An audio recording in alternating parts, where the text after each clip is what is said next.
6장 우상을 만들지 말고 상상은 굉장한 것이다. 상상은 무언가를 만들어낸다.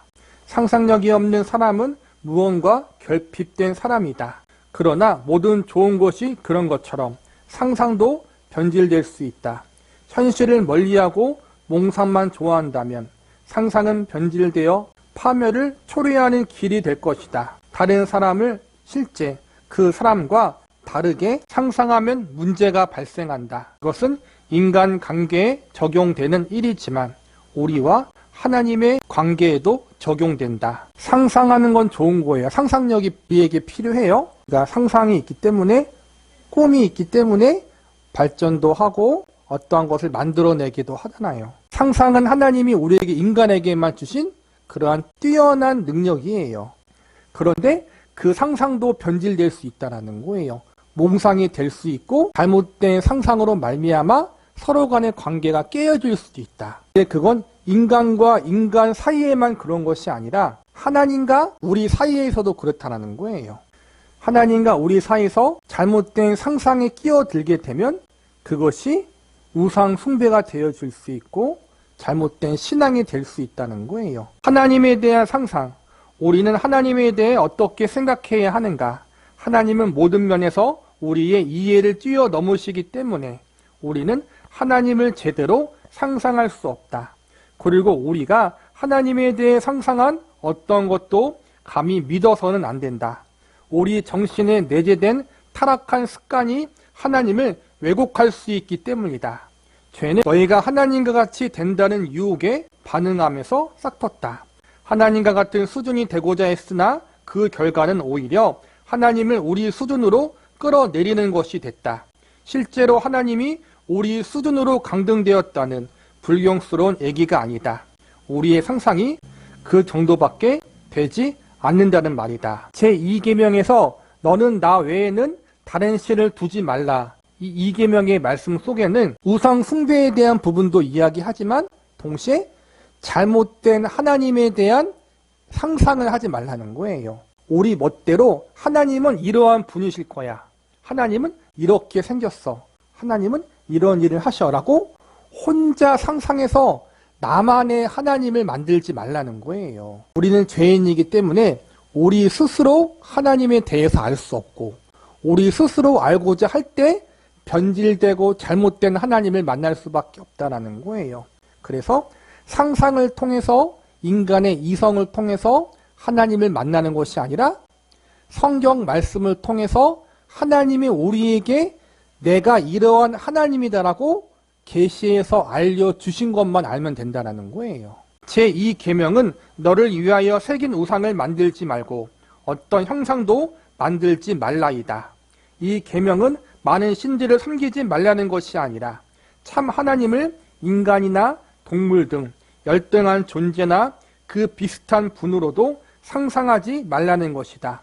금속으로 만든 형상은 원인이 아니라 결과일 뿐이다. 이스라엘 민족이 황금 수송아지의 형상 아래서 하나님을 예비했다는 것은 그들이 하나님의 순결함을 도외시한 채 하나님을 힘있는 분으로만 상상하고 있었음을 보여준다. 우리가 하나님에 대한 생각을 우리의 상상에만 맡긴다면 우리는 결국 엉뚱한 길로 빠질 것이다. 나는 하나님을 이런 식으로 생각하고 싶습니다라고 시작하는 말은 결코 믿어서는 안 된다. 우리가 상상한 하나님은 정도의 차이는 있을지 몰라도 언제나 가상의 하나님이시며 하나님의 실제가 아니다. 제1계명은 너는 나 외에는 다른 신을 내게 두지 말라. 이것은 하나님 외에 다른 신을 섬기지 말라는 것이고 두 번째도 비슷한 맥락이지만 조금 다르다라는 것.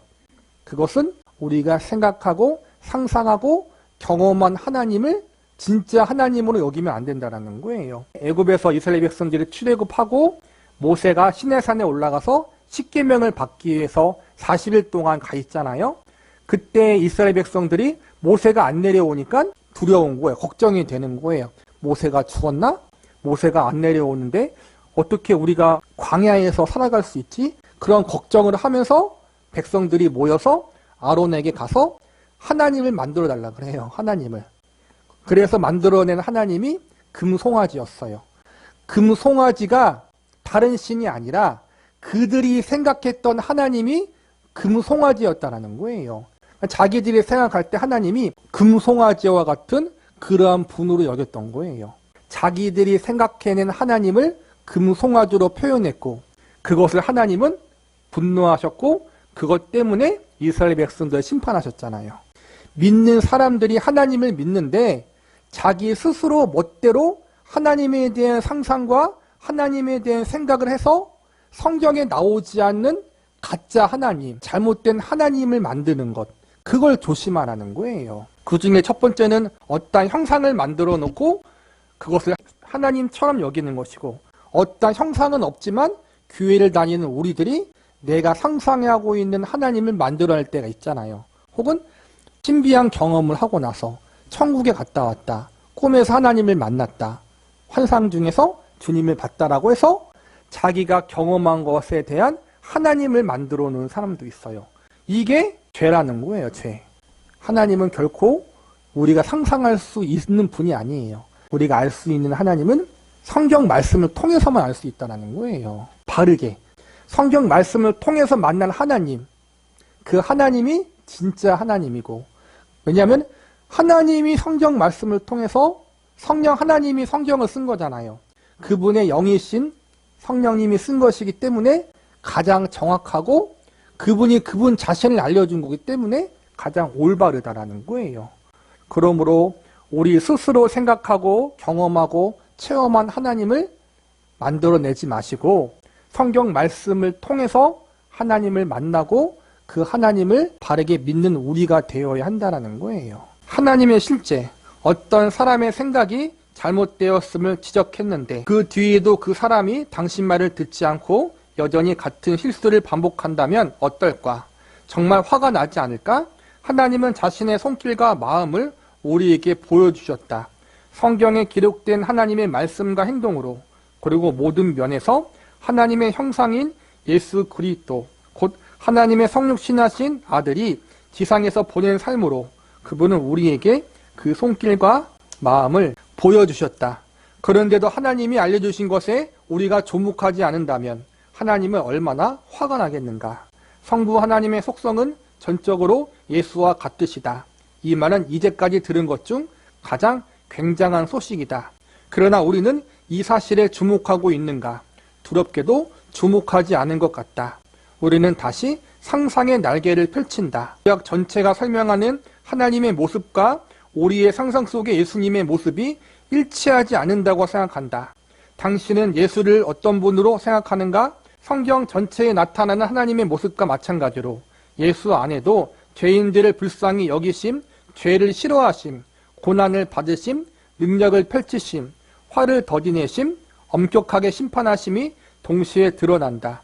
이런 예수님의 성품은 우리를 참으로 겸손하게 하며 날마다 자비를 구하게 한다. 하지만 우리는 이런 실상을 이해하는가? 상상이 다시금 우리를 속이고 있지는 않은가? 하나님에 대한 가장 정확한 설명은 그분 스스로 우리에게 보여주신, 알려주신 성경 말씀을 통해서 알 수 있고, 그 다음 그분의 아들이신 예수님을 통해서 하나님의 모습을 우리가 볼 수 있어요. 그리고 그 예수님에 대한 모습도 성경에 기록되어 있잖아요. 그래서 성경 말씀, 구약의 말씀을 통해서도 하나님을 알 수 있고, 신약의 예수님이 우리에게 보여주신 모습을 통해서 하나님을 알아갈 수 있고 하나님을 볼 수 있다는 거예요. 그리고 구약의 말씀, 신약의 말씀을 통틀어서 우리가 알 수 있는 하나님의 모습, 예수님의 모습은 그분은 사랑의 하나님이고 은혜의 하나님이에요. 그러나 동시에 심판의 하나님이고 죄를 미워하시는 하나님이에요. 정의와 공의의 하나님이시고 자비와 긍휼의 하나님이에요. 이 모든 게 하나님과 예수님이 갖고 계시는 속성이에요. 그러니까 우리는 한 가지만 자꾸만 보려고 그래요. 어떤 사람은 심판의 하나님으로만 보려고 그러고 어떤 사람은 사랑의 하나님으로만 보려고 그래요. 근데 그것은 반쪽 진리라는 거예요. 우리가 보고 싶은 것만 보는 것이 아니라 성경에서 나와 있는 그 모습 그대로 우리는 하나님과 예수님에 대해서 알아야 한다는 거예요. 우리가 어리석고 부주의하게 하나님을 엉뚱하게 상상한다면 우리에게 화가 미칠 것이다. 우리의 죄악되고 어리석은 상상력이 잘못되게 하나님과 예수님에 대한 생각으로 이끌어갈 수 있다라는 거예요. 하나님은 자기 본성을 나타내시면서 제2 계명을 끝맺는다. 완전한 충성을 요구하시는 질투하시는 하나님, 심판받을 만한 자들을 심판하시는 공의로운 하나님, 나를 사랑하고 내 계명을 지키는 자에게 천대까지 은혜를 베푸시는 은혜로운 하나님이 곧 하나님의 실제 본성이다. 그러면 우리는 이 계명을 어떻게 지켜야 하는가? 혼란스러운 우리의 상상에 고삐를 당기고 하나님이 말씀하시는 그대로 하나님을 겸손히 받아들여야 한다. 내 멋대로, 내 상상대로 하나님을 만들어서 믿지 말라는 거예요. 거짓된 하나님을 믿지 말라는 거예요. 이단에 빠진 이유가 거의 다 그거잖아요. 잘못된 하나님에 대한 상상으로 만들어내는 하나님을 믿는 거잖아요. 근데 기존 교회에도 우리가 그럴 수도 있어요. 여러분들이 어떤 신비한 체험을 할 때 할 수 있어요, 정말. 그럴 때 그거에 푹 빠져가지고 내가 체험한, 내가 경험한 그 하나님만 하나님으로 여길 때가 있어요. 그러한 체험을 할 때면 말씀으로 돌아가서 말씀으로 나를 점검할 수 있는 사람이 되어야 돼요. 그 말씀 가운데 하나님이 어떠한 분이신가를 바르게 알아가야 돼요. 하나님의 말씀이 성경을 통해서 하나님을 바르게 만나는 사람은 이상하게 신앙생활 안 해요. 그런데 꼭 기도원에 가서 또 어떠한 체험을 통해서 하나님과 예수님을 만나요?